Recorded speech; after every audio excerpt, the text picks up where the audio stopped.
салом алайкум. барномаи ҳафтаи футбол аст. манзури шумо.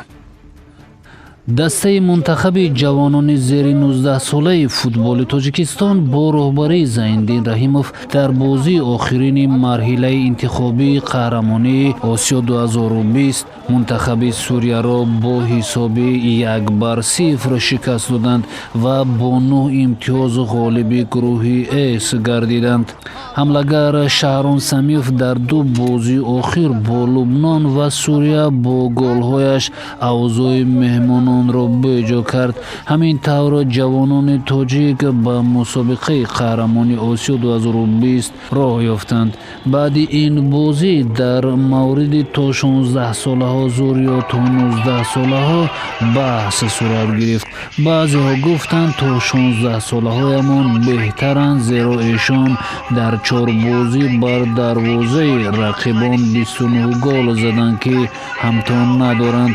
вале гурӯҳи дигар ҳазломез таъкид карданд ки аммо то 19-солаҳо дар 3 бозии давр 11 гол заданду ягон гол нахӯрданд, дар ҳоле ки то 16-солаҳо 2 голро низ меҳмони дарвозаашон карданд. таҳаввулоти пеш аз бозӣ бо ҷопониҳо аҷиб сурат мегирад. Хадзие Мориасу, сармураббии тими мунтахаби Ҷопонро баъд аз тамошои бозиҳои тими миллии Тоҷикистон хоҳ мунтахаб ва хоҳ то 16 то 19-солаҳои мо дар пӯстинаш кайк даромадааст. ситоди мураббиён ва шояд федератсияи футболи ин кишвар тӯли чанд рӯзи охир дар андешаи чӣ гуна рақобат кардан бо дастаи Тоҷикистон ҳастанд.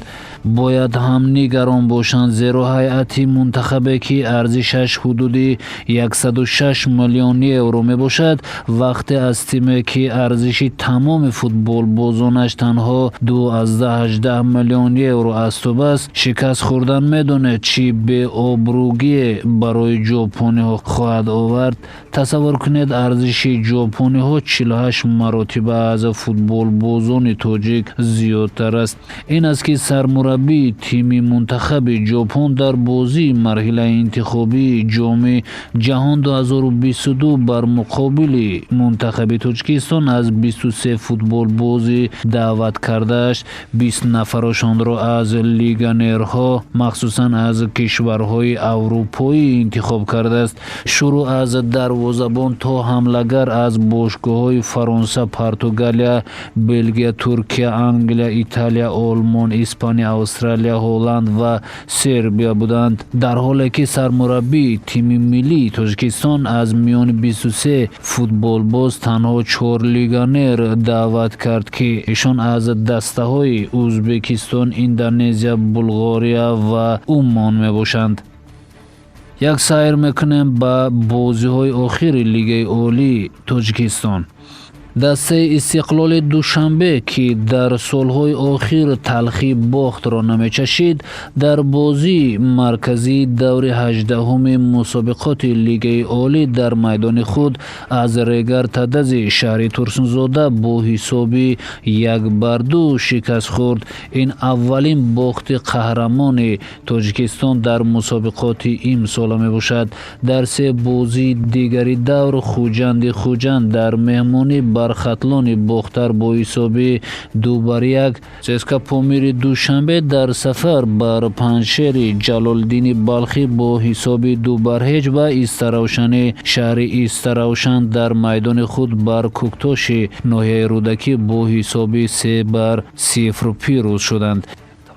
як таваҷҷӯҳ мекунем ба бозиҳои охир дар футболи Аврупо.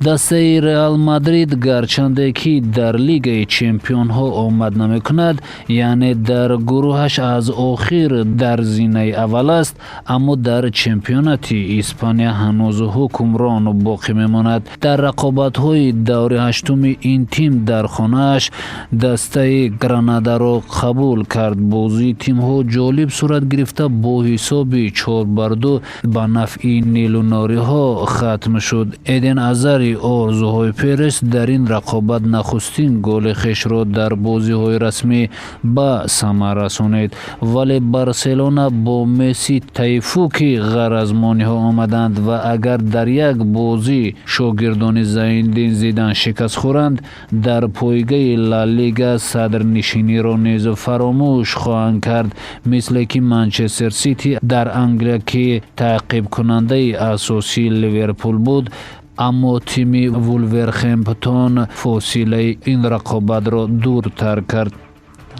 در همین جا به برنامه نقطه میگذاریم. در امان خدا.